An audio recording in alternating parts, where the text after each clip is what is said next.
This is a read aloud of What Happened by Austin C. Clarke. What happened? Boise wondered as he kept looking round Henry's room, trying not to make Henry uneasy about it. What is it? What happened to this room? What makes it look so strange since the last time I came round here?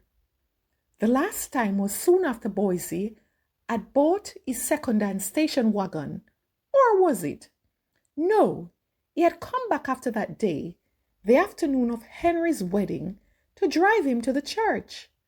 But there was so much excitement on that afternoon that he hadn't noticed anything strange about the room. Now, as he glanced round the walls, his eyes saw strange things which his senses did not register. Suddenly, he knew what it was. The walls. The walls themselves, no longer walls, but walls painted with books in bookcases. Every available space was taken up by bookcases, with bookshelves made out of onion crates. Boise was not only amazed at the number of books. Books had recently crept into his own life as an interesting lens through which he was beginning for the first time to see many things around him, but was also impressed by the way these books could have changed the very nature, the very feeling of a room he was accustomed to visiting, and in which he had drunk rum and whiskey so many times, and had become drunken so many times, happy together, just as he and Henry were now, drinking wine on this chilly Saturday afternoon. But wait, who owns all these books, man? The wife. She owns all these books. And who built the bookcases? And who put them in them all over the place so? The wife. She built the bookcases. She went down to the Kensington market. I mean the Jewish market, 'cause only Jews does call it the Kensington market. But anyhow, she went down there early every Saturday morning at 5 o'clock and get them onion crates at a bargain. I think she even bought them wholesale too. Ha! She's a hell of a woman, your wife. You have a hell of a wife, boy. Books have now become my enemy now in my old age, boy. Books, books, books everywhere. Books in the bathroom up there on the second floor. Books under the bed. Books all over the place. Jesus Christ, Boise. One day, I was so mad that I started counting these blasted books. And when I reached 2,000, I had to stop counting. 'Cause, be Christ, Boise, as a whole man, I am too old to start worrying about books and education. All these blasted books you see here, well, they are written in a language that I can't even understand, or talking. Anyhow, zoology, anthropology, sociology language. I don't understand one iota of that language. And I don't understand why one person, and a woman at that, have to read so many books just to be a human being and live in this 20th century world. Education, boy. That's what I mean when I say just know that you are lucky as hell. Agatha is a highly educated woman. She is your wife. Boy, I wished my wife Dots was more learned. My wife? My wife? You're referring to my wife who talks so much crap about If our wedding reception was held in another place, in a better community, the police wouldn't have interfered. The police only interfered mainly because in this district, a periphery slum district, that's what she said, a periphery district, the police always looking for criminals and drug addicts, and the police was only making a routine check. You call this kind of woman my wife? Jesus Christ, everybody at my wedding reception know that the blasted cops only raided the place because it was a black man's party. Everybody knows that, Boise. My wife? Is that who you call she? Her brother didn't even show up at the wedding. Her mother didn't even remember she had a daughter named Agatha getting married. And her two brothers, you ever heard my wife say she has two brothers? One is a corporation lawyer, and the other bastard is a professor in a university. And this room, man, look at this room. These books is stifling me, Boise. I can't breathe. Look at my time. Even before I had this brilliant idea to get married to a woman who reads books. You have known me. Be Christ, when I had a television set in here. Now, my wife come. And she get rid of that. You know me at a time when I could come in here and watch the Montreal Canadiens beat the crap out of the Toronto Maple Leafs. We could watch American football every Sunday with Jimmy Brown playing like a colored god. We used to like to do all them things, Boise. We enjoyed them things. Nobody didn't have to tell me or tell you that that wasn't the same thing as going to the Toronto Symphony concerts or going to some place which my wife calls the 20th century concerts. God damn it, man. We was having fun. And my whole life was so messed up in the past that I had to have some fun in the little bit of life I had left before I put a wedding on a book. Now, look at this room. You see the books in this room, Boise? This is a one-room apartment room. I've been living in for 15 years. It isn't no luxuriant apartment like you have in Rosedale or on Avenue Road. But I've been living here as comfortable as ours before my wife moved into my parlor, said the spider to the fly. Still, the books look good though, Boise said, and he meant it. He wished he owned a quarter of them. He wished they were in his apartment. His own bookshelves were taken up mainly by record albums and old magazines he had gathered from his cleaning jobs, and by the collection of knowledge of the world, which he had found in a waste paper basket in one of the many offices he cleaned at night. They have this place looking like a real educated place, like a library. My wife did it, man. She's a very educated lady. But it is going to my blasted head.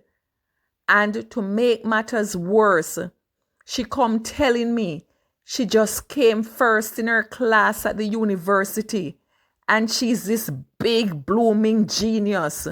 They give her something called fellowship. I don't know what a fellowship is or means, but it have $6,000 attached to it. A foundation just handed my wife $6,000 Boise. And me and you walk to a horse beer and soar, looking for a job worth 3,000 a year. Well, you ever see anything like that? And for what? For what they gave her this fortune? To write about dead animals, because that is what she tell me all this zoology is all about. $6,000 to write about skeletons.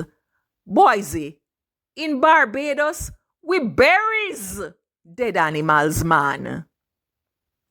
I wish my wife could get a fellow. Shut your mouth, boy. You don't know when you are lucky. Boise looked round the room, marveling at the number of books on the walls, at the many colors of the books on all these books on the four walls. They were arranged in a certain logic, he saw. All the books dealing with one branch of a certain animal and its particular instincts and behavior were grouped together. Boise passed his hands over the covers as if he was passing his hands over his wife's backside. And there were many books dealing with black people too. He wondered whether, in the strange language of zoology, sociology, anthropology that Henry talked about, black people was another way of saying animal. For some of these books on Henry's walls called black people by the strangest names he had ever heard of. Names like the silent minority, the forsaken minority. There was a book which called them Crisis in Black and White. There was one which called them nigger. Bejesus Christ dots. Don't you tell me I was drunk. We was only drinking 85-cent wine, and that brand of wine don't ask me to trot. So, I wasn't drunk, no blasted drunk woman. I am telling you I saw them. I saw that book with my own two eyes. It said nigger right there on the cover jacket, or whatever you call it. There was one that talked about black people as the sexual life of savages. There was one that called black people black Jacobins. There were so many books. Boise touched the covers of some of these books. He opened some of them, except the one named Nigger. All of them bore Agatha's name, her maiden name, Agatha Barbara Selman. Zoology, University of Toronto, 59. In a recent mood and in a hand of contemporary ballpoint writing, she had written on the title page of each book in the house. Boise made a sample test when he first saw her name in the book he held in his hand, a book which called him The Myth of the Negro Past. She had written nay before the Agatha Barbara Selman line, and underneath that line had written Agatha Barbara Selman, white. Boise liked that. He laughed to himself. Only Englishmen from England, those who owned Rolls Royces in Barbados and large sugar plantations and large black Hummer-Hawks and those big old-time Jaguars, only these types of people had names like Agatha's, names joined together in holy matrimony by a hyphen. Boise was so impressed by this that he had himself once toyed with the idea of joining his mother's maiden name, he was illegitimate, to his father's surname. But his mother didn't know his father's name, and she didn't like the idea either. Why, in the name of hell, you don't let that bastard rot in hell where he probably is right now, boy? I should tar your horse just for mentioning his name in my presence.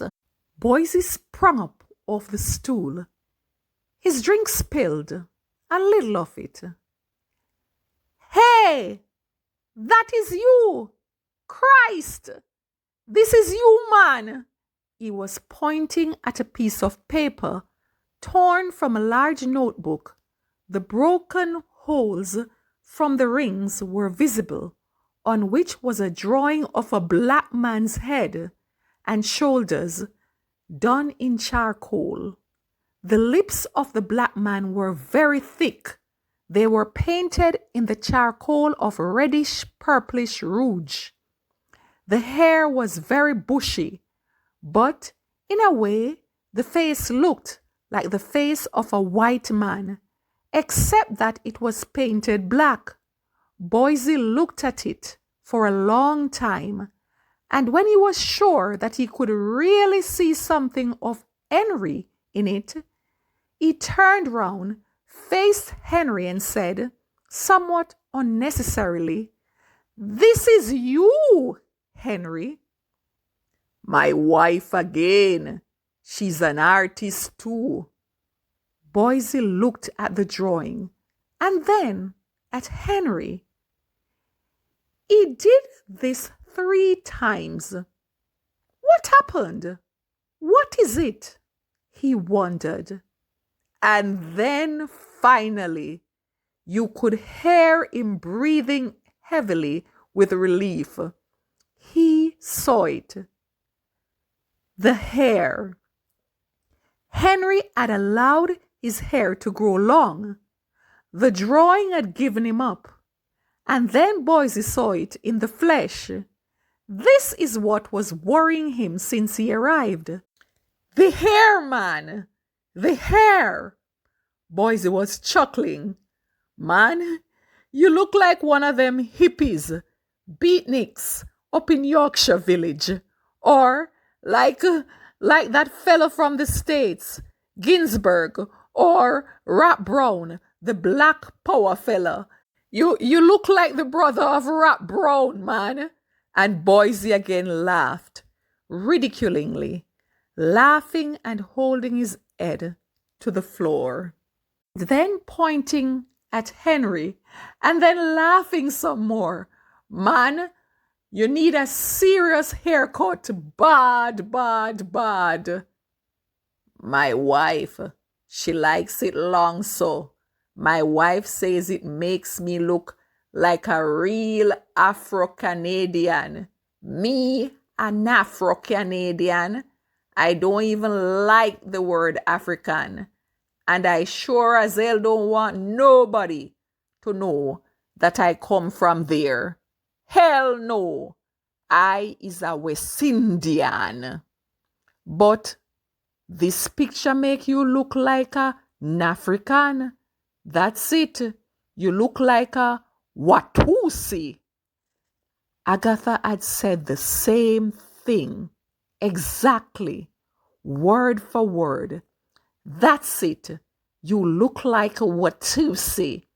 And Henry had slapped her so hard in the face that for hours after he could see the terror and the rage reprimanding him in the injustice of her white, innocent-looking face.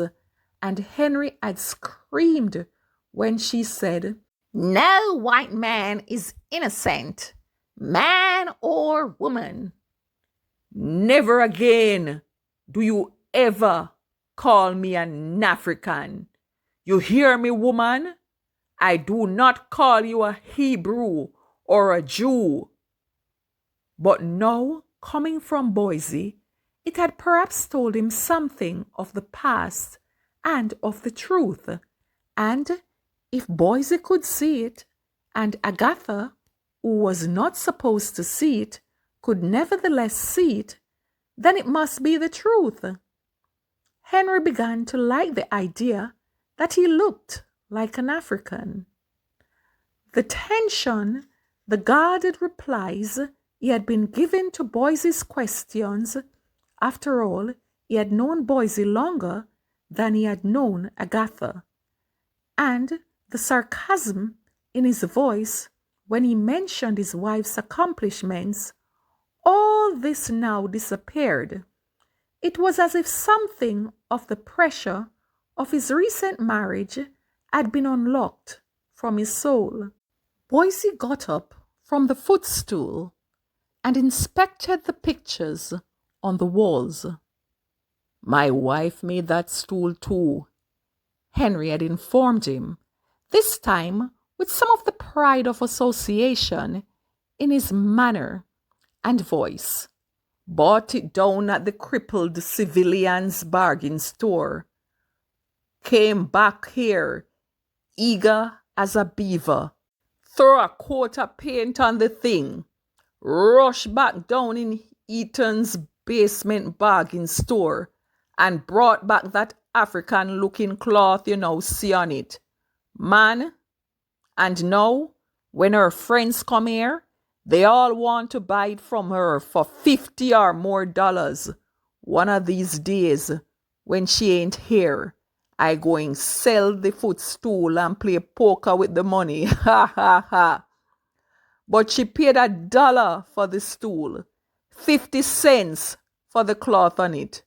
The paint was down in the basement here, left back from some that I used in this room 5 years ago. Boise was attracted by the framed pictures, which took up all the space left over from the bookcases and shelves. They were all, each and every one of them, of black people. Agatha had clipped them from various magazines, all of which she always read from cover to cover, and some more than once. And she had framed them herself with cheap unpainted frames bought from Kohl's at the corner of Charles and Young. Henry, will you please get off your behind and help me paint these frames? After all, they're for our home, you know. To hell with our home, he had told her. I have to cook dinner, and you're here all day long with the dirty dishes in the sink since last night. The place not cleaned. Oh, God. She had brought them home, and when they were finished, hung them to suit her own taste, since Henry did not help in the work. Jesus Christ, woman, you could throw them in the garbage for all I care. What do I want so many black people faces in my house for? Ain't I black enough? Black people looking on me wherever I turn. If I lie down, I see a goddamn negroid face. If I sit on the floor, a goddamn nigger staring at me. Even in the bathroom upstairs.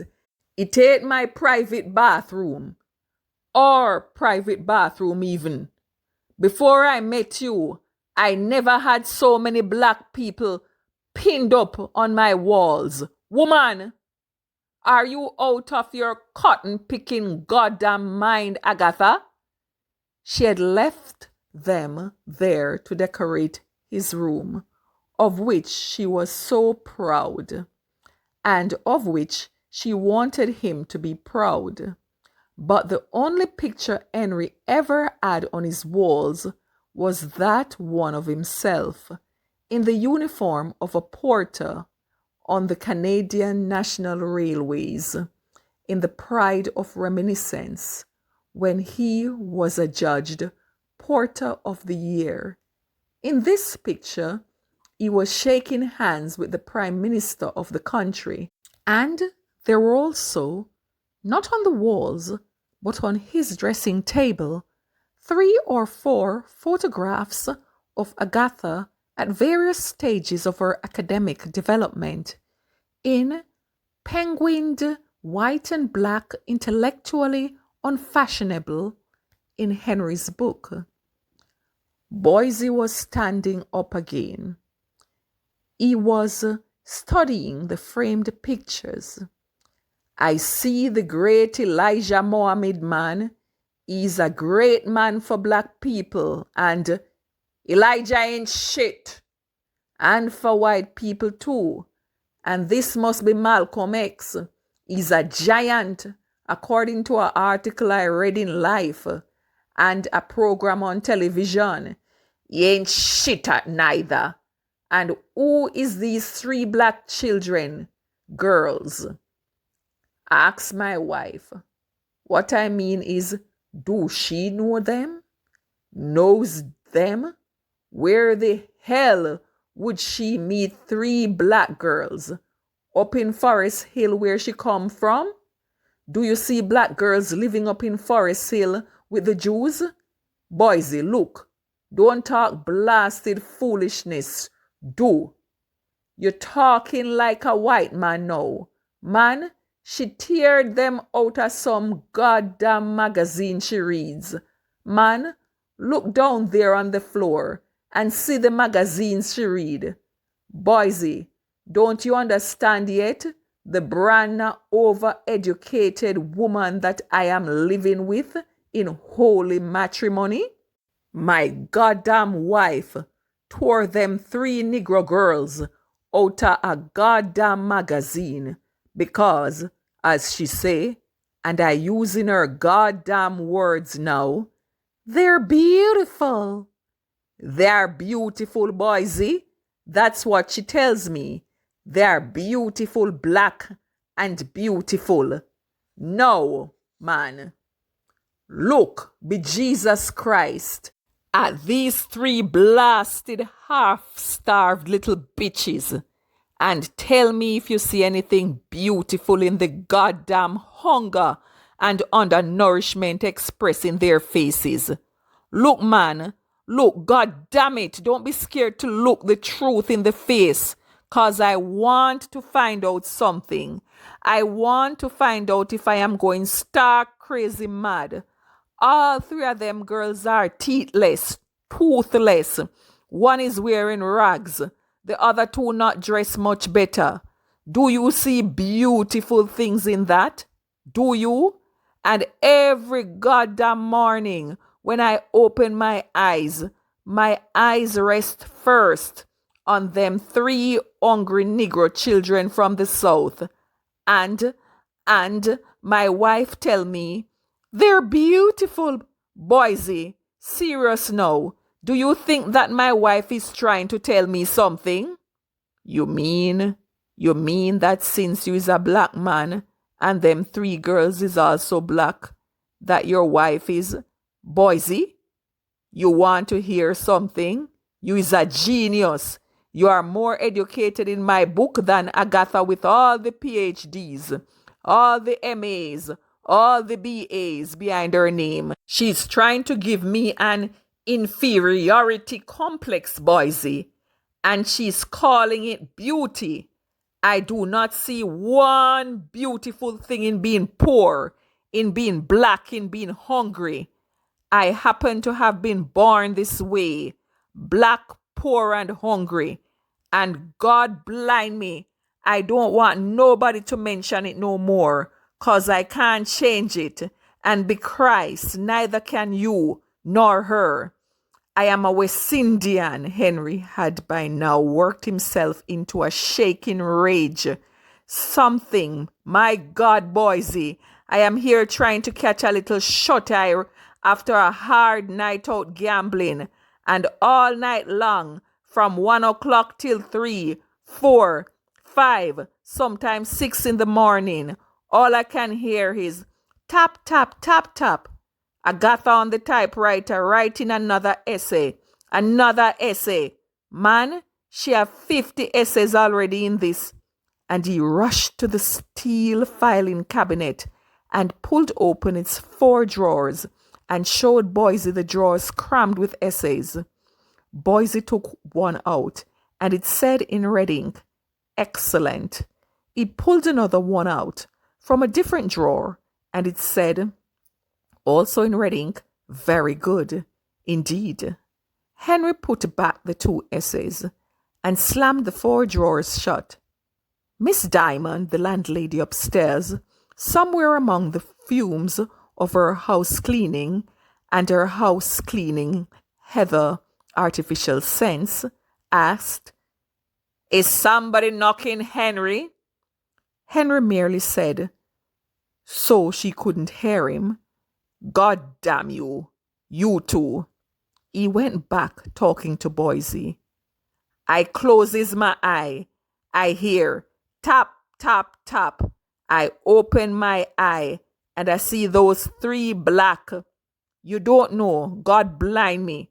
And he made a feigned grab for the framed picture of black infant beauty, making as if he was going to rip it from the wall. But he had tried to do that before, when he was alone once, and even then he could not do it. There was a greater power which Agatha had over him, a power greater than that which he had over himself, a power greater than the urge he had to destroy the picture of these 3 little black girls. And when it isn't the typewriter and the black pictures, God blind me, Boise, it is black music. Black music. I never knew a white woman could know so much about me, about black people, before I met this girl. And here I was, thinking I's the swingingest, hippiest together cat, as the Americans does say, together, tight and all that bullshit, in all this hemisphere of Canada.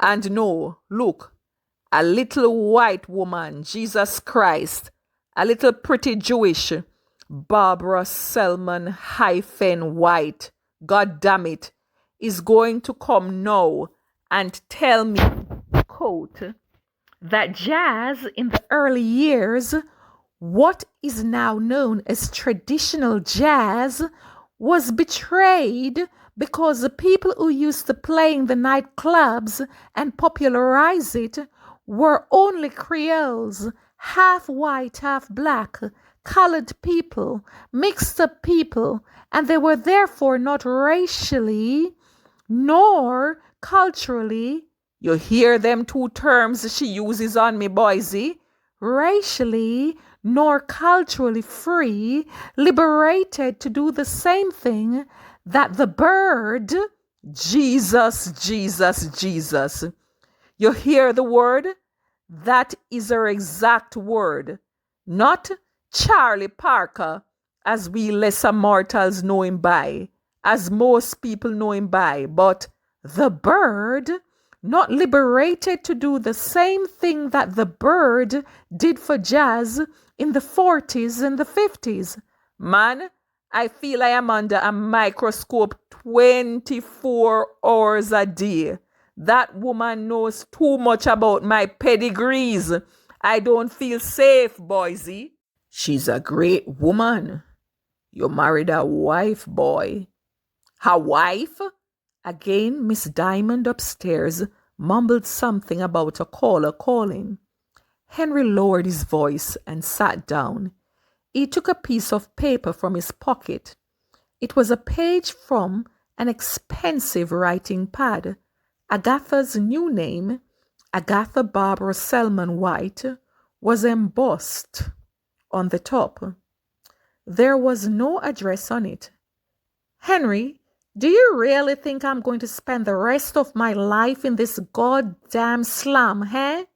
Well, I'm not. So I'll wait until I have an address before I put it on my personal stationery. He gave the paper to Boise to read. Boise read it. Boise laughed out loudly. He then gave it back to Henry. I asked you to read it, Boise. I mean, read it out loud. You really want to hear this, man? Okay. I love you because you're black. I love your black skin. I love your black hands. I love your black face. If you were lighter in complexion like Harry Belafonte, I would not like you so much because that would not then be a perfect match. I love your woolly hair. I love your thick purple lips. Boise was shaking with spasms of laughter. Jesus Christ! Henry was laughing too. I love you, I love you, I love you, I love you, you big, black, beautiful, black beast. Oh, Jesus Christ! Boise screamed, still laughing. Does your wife, Dots, ever write you letters like that? But Henry, you know as well as I do that my wife is a black woman like me. Boise was still laughing.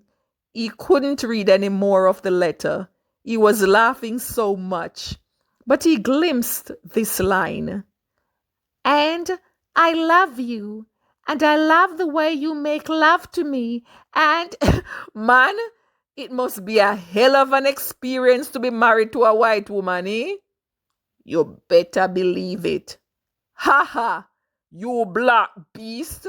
You're a goddamn black beast too, Boise. Henry went to him and embraced him. He almost kissed him. And then he patted him on the back.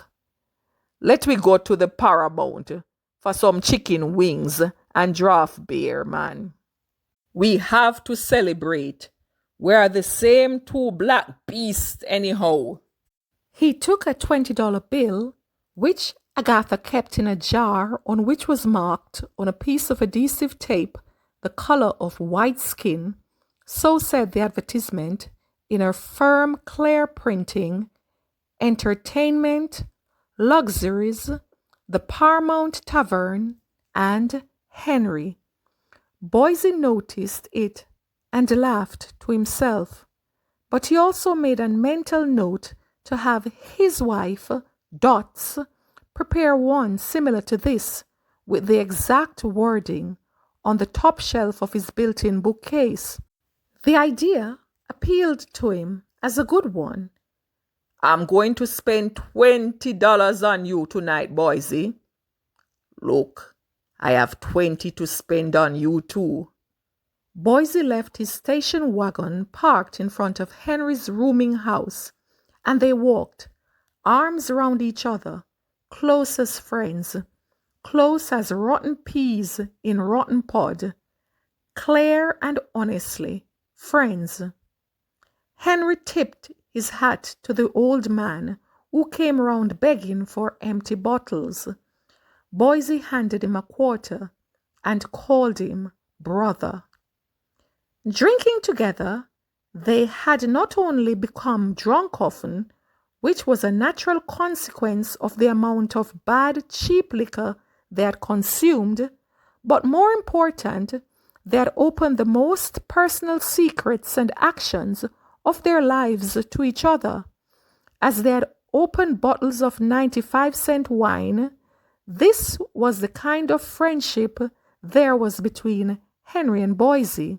Now, away from the influence of Agatha, as represented by her decorations and books and pictures which possessed his room, and away from the ghost of her presence everywhere, every minute in the room, even though she was in fact absent, and Boise had always visited when Agatha was absent, as if by some instinctual prearrangement. With Agatha now really out of sight, they could sit down with a few glasses of draught beer before them and talk with candor, as men sometimes found it necessary to do, freely. I was meaning to tell you a lot of things for a long time, man, Henry was saying, as they drank their first order of 15-cent beer. But I was catching my arse royally, as the Trinidadians say, and I couldn't breathe, man. I was suffocating in holy matrimony. First thing went wrong was the police breaking up the wedding reception at your place. Well, Agatha ain't get over that one yet, and I don't think she ever would. But I can't blame her, 'cause look at it this way, man. If it was in another rich and wealthy district in Toronto, like Forest Hill or Rosedale or the Bridle Path, or even in middle-class Willowdene, anywhere up there by Upper Canada College, no cop would be so stupid as to go into a house up there at a wedding party and break it up. That goddamn cop would think twice, 3 times before he even knocked on one of them rich people doors. But a black man ain't got that kind of luck. Well, that was one thing. The next trumpet was hunting for an apartment, Boise. As you know, hunting for an apartment in this place, a black man and a white woman looking for an apartment, a decent place, Jesus Christ. Well, I don't have to tell you nothing about that, although you ain't married to a white woman. But sometimes I just laughed. But I was always thinking of my wife. This goddamn rich, stupid woman, married to an unemployed man like me, and she can't find a decent place to rent, merely because she happened to be walking beside a man with the wrong brand of color. Man, just before you dropped in, I had just come back from walking along Lowther Avenue, and I see some real nice places up there with real good apartments. Henry held his head down into the tea leaves of his fortune and the bare froth. He seemed far away. He seemed to be talking to himself. Man, I would enter a door or knock on a door, and the first thing I see is this big change in the woman's face or in the man's face, and then this big set of explanation and excuses, and I can't get inside the door or drawing room at all, and I can't sit down with a cup of tea or coffee and discuss the terms of renting and rent that the apartment involved.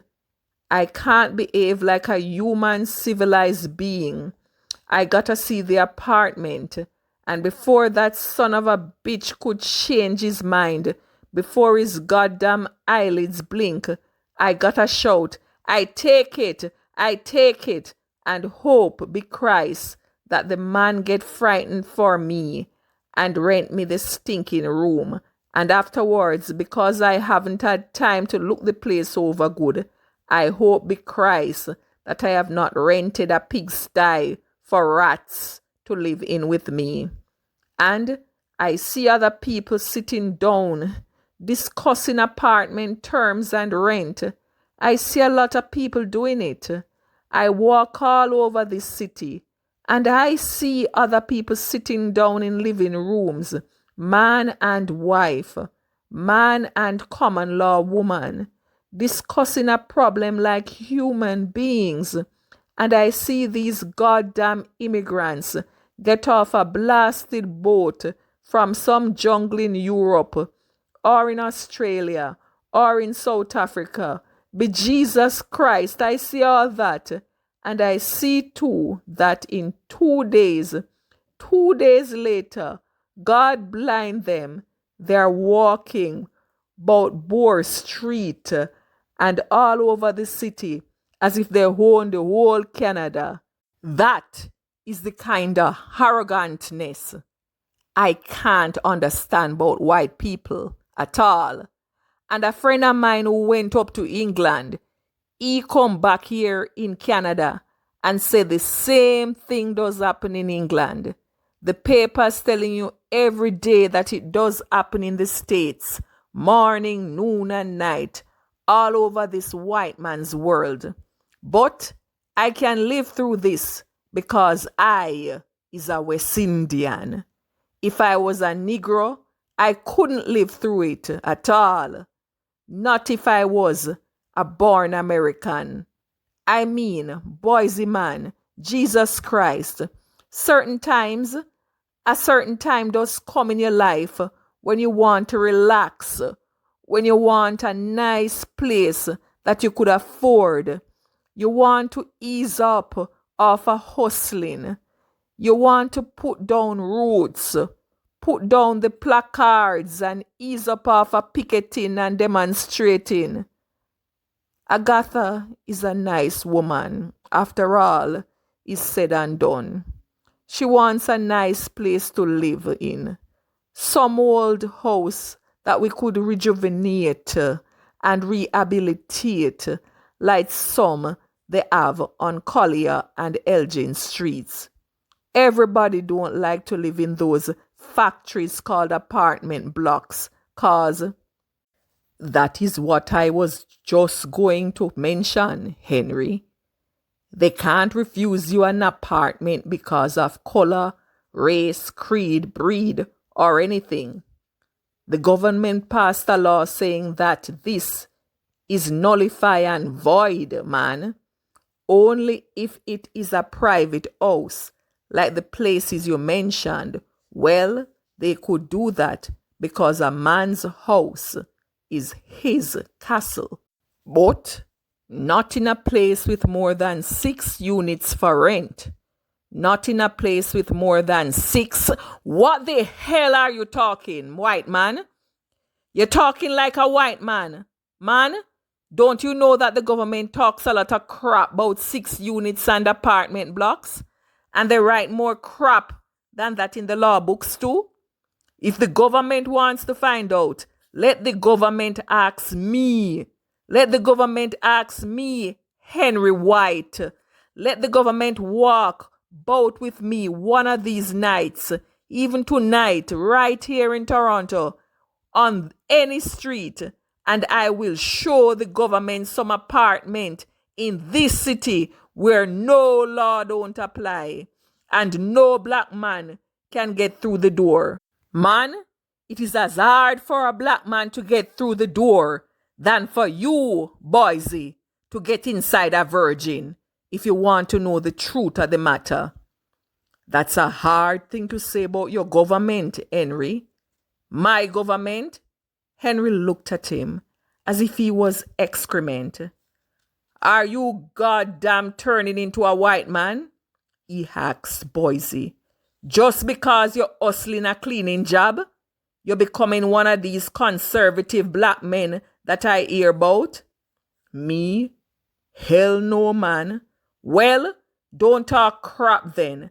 I am telling you a kind of history and sociology that not even the great Dr. Agatha Barbara Selman White Be Christ could contradict.